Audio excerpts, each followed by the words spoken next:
Mecca Medina তোমাদের না, মক্কা মদিনার তোমরা যেমন মালিক, মক্কা মদিনার আমরাও তেমন মালিক।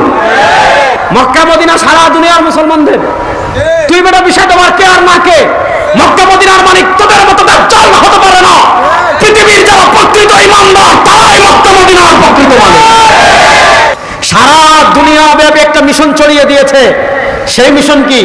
রাষ্ট্র যা করুক না কেন, রাষ্ট্র যত ইসলাম বিরোধী কাজ করুক না কেন, রাষ্ট্রে ইসলাম বিরোধী আইন যত হোক না কেন, রাষ্ট্রের সংবিধানে ইসলাম বিরোধী যা চলক না কেন, রাষ্ট্রে ইসলামের বিরুদ্ধে একের পর এক আইন হোক না কেন, রাষ্ট্রের শিক্ষানীতিতে ইসলাম থাকুক অথবা না থাকুক, রাষ্ট্রের সিলেবাসে ইসলাম থাকুক অথবা না থাকুক, রাষ্ট্রের সংবিধানে ইসলাম থাকুক অথবা না থাকুক, রাষ্ট্রের অর্থনীতিতে ইসলাম থাকুক অথবা না থাকুক, রাষ্ট্রের সংসদে ইসলাম থাকুক অথবা না থাকুক, রাষ্ট্রের আইন আদালতে ইসলাম থাকুক অথবা না থাকুক, রাষ্ট্রের বিচার ব্যবস্থায় ইসলাম থাকুক আর না থাকুক, এগুলোর বিরুদ্ধে কোনো কথা বলা যাবে না।